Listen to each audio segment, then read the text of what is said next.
A última polêmica que teve foi aquela da USAID, né? Sobre os nomes de quem teriam aí supostamente recebido dinheiro, financiamento, para onde que foi e tal.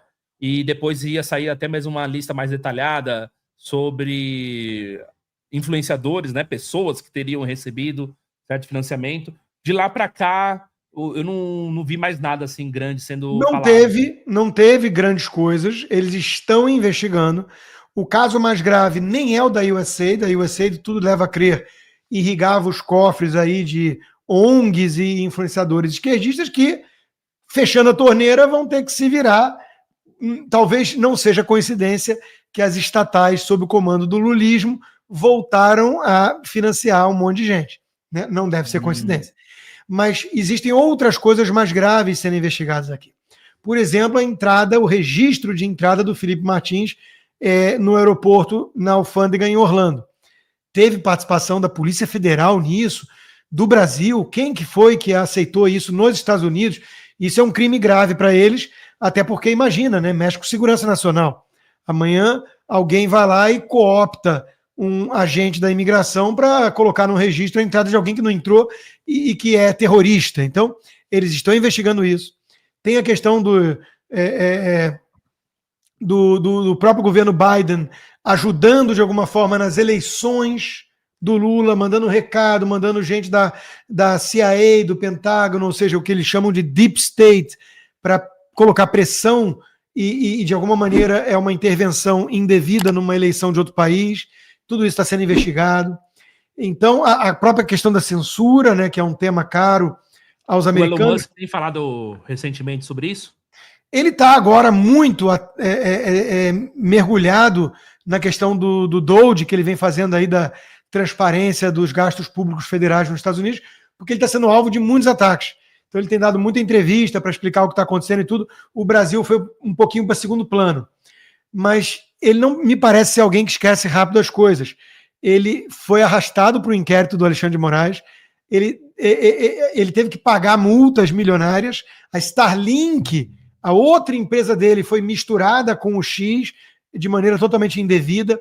Ele fez uma postagem com a inteligência artificial reproduzindo o que seria o Alexandre de Moraes, dizendo: marque minhas palavras, esse dia vai chegar, e ele preso.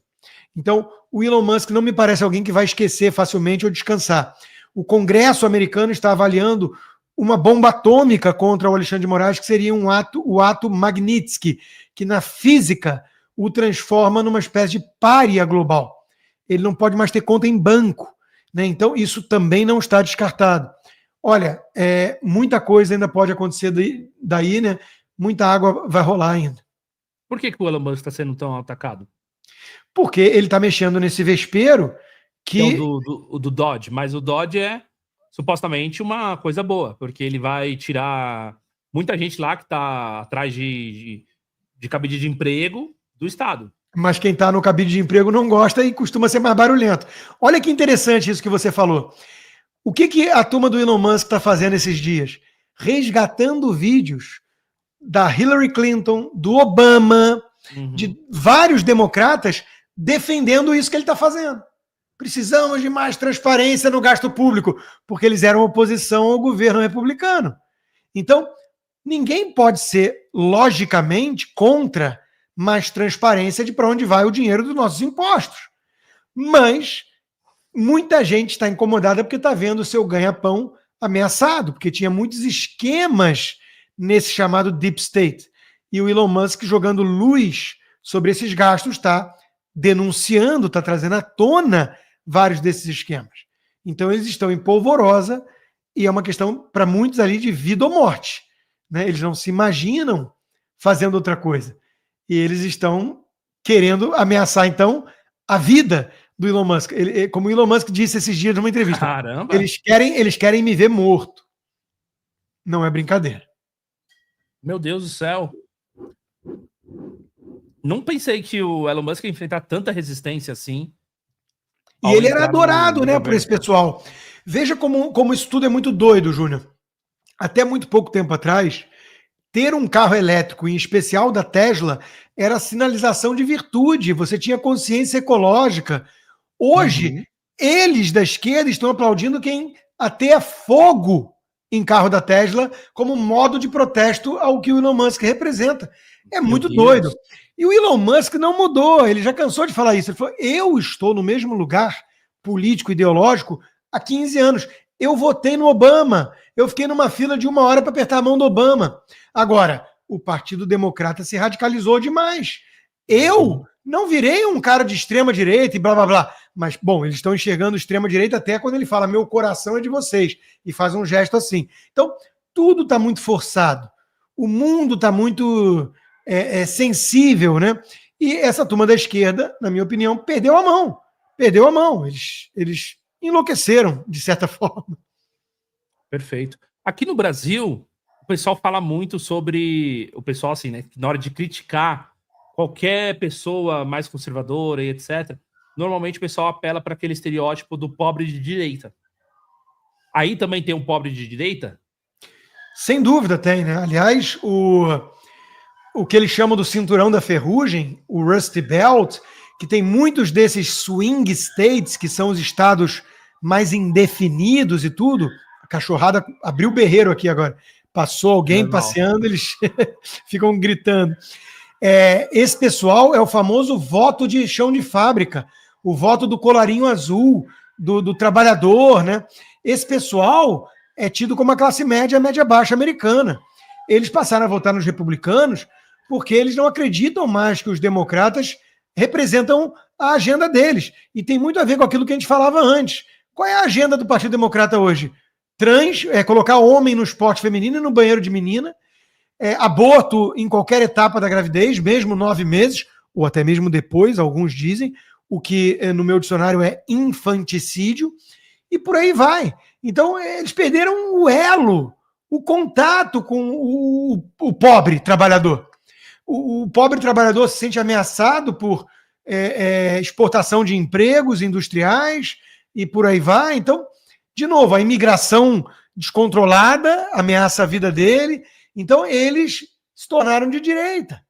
E para muitos isso não faz sentido porque eles estão atrasados e fixados numa época diferente, numa mentalidade arcaica de marxismo, luta de classes. Então, na cabeça deles, o trabalho desafia o capital. É uma coisa muito marxista, né? E isso é totalmente ultrapassado. E eles não souberam atualizar, digamos assim, o mapa de voo deles, a lente pela qual eles fazem a análise política. Então, eles estão perdendo espaço. Uhum. Eu lembro que, conversando a respeito desse assunto, você vê muito mais uma classe operária que ascende no capitalismo e se estabiliza como uma classe média e melhora de vida, e querendo, então, a preocupação ser o seu emprego, o bem-estar da sua família, se tem colégio particular, se tem segurança e tal, do que o operário que trabalha. Estou enriquecendo meu patrão, vou revolucionar, vou me rebelar contra o sistema. Pelo que eu vejo sempre o pobre, querendo ou não, caminhando para, enfim, para prosperidade, para melhoria da sua família e tudo mais. E isso daí tem tudo a ver com o discurso da direita. Sem dúvida. E veja, aquele outro que está na categoria que você colocou do invejoso, do que olha e quer se revelar contra o outro que tem mais, e sempre culpando os outros pelos seus problemas, encarando a economia como um jogo de soma zero, onde João é rico porque Pedro é pobre, como se fosse um bolo fixo que precisasse ser apenas melhor distribuído. Muitas vezes ele está sendo seduzido por um discurso de inveja. Né? E por isso que eu chamo o socialismo da idealização da inveja. Se tem um autor que você queira ler para entender tudo isso, é um autor vivo, negro e que fala em nome de verdadeiras minorias, o Thomas Sowell. O Thomas Sowell tem livros excelentes sobre tudo isso e olha, ele se especializou muito também em mostrar os truques de retórica e de estatística que a esquerda usa para enganar. Exemplo, a mobilidade social, socioeconômica, é o que você falou. Eu quero capitalismo, porque se eu ralar, eu tenho mais chance de ascender e de melhorar de vida. Isso para falar da minha época. Se eu for me comparar com outros que já viveram, com meus antepassados, nem se fala. Um operário hoje tem mais conforto material do que um nobre medieval, graças ao capitalismo. Mas vamos lá. Qual é o truque estatístico que a esquerda usa? Ela usa vários, mas um dos mais utilizados é pegar os grupos estatísticos como se fossem grupos estanques que não mudam no tempo. Exemplo, os 10% mais pobres, não sei o que, não sei o que, não sei o que. Aí eles nunca falam assim, quem são esses 10% mais pobres hoje? Exemplo, o jovem que está entrando no mercado de trabalho, ele ganha menos, na média. Por quê? Porque ele tem menos experiência, portanto, menos produtividade. É natural que esse jovem, ao longo da sua vida, ou seja, no eixo X da cronologia, do tempo, ele vá melhorando de vida e ganhando mais. Então, ele teve mobilidade social. Quando a esquerda pega a estatística dos 10% mais pobres e ignora isso e compara depois de 20 anos com os 10% mais pobres daquela época, ela está ignorando que houve mobilidade social dentro desses 10%. Eu não sei se eu me fiz entender, se é claro. Perfeitamente. Mas é um truque estatístico. Eles não querem vender a ideia, permitir que a esquerda, as pessoas entendam a ideia de que há sim mobilidade, mesmo que, por vários motivos que podemos discutir num programa inteiro, de ausência de verdadeiramente um livre mercado, porque existe o capitalismo de Estado, do compadrio, muita regulamentação, muito imposto, muitas coisas que a esquerda defende que dificultam essa mobilidade. Porque quem já está estabelecido adora a esquerda, adora a regulamentação, adora mais imposto, porque ele consegue pagar. Ele tem um exército de advogado para pagar. O outro que está entrando, que está tentando ser uma startup, não. E aí quebra. Então, a mobilidade econômica, social, existe, mas ela fica mais engessada graças a muitas políticas públicas da esquerda. E a esquerda ainda vai lá e usa um truque estatístico para dizer que ela não existe, para enganar os trabalhadores e vender a eles a ideia de que eles vão ser sempre explorados e ficar estanques. Tudo isso é muito perverso, na minha opinião, né? Perfeito. O pessoal está perguntando aqui qual o nome do livro. É o Intelectuais e Sociedade, né? Tem vários. Eu recomendei o autor justamente por isso. Ele tem um especificamente sobre isso que eu falei das estatísticas, chamado Ações Afirmativas ao Redor do Mundo. Não, esse é muito bom, que fala sobre as cotas, é muito bom também. Inclusive fala do caso do massacre na Ruanda, que eu acabei de ler o livro da Immaculée Iligibiza, que conta esse exemplo. Mas tem um pequenininho sobre estatísticas, que é discrepância e discriminação. Ou discriminação e discrepância. Então, ele tem vários livros interessantes. Falácias econômicas. O Thomas Sowell é o cara. Ele é o cara. Ele é o melhor, para mim, o melhor pensador desses assuntos que estamos discutindo aqui, vivo. Perfeito.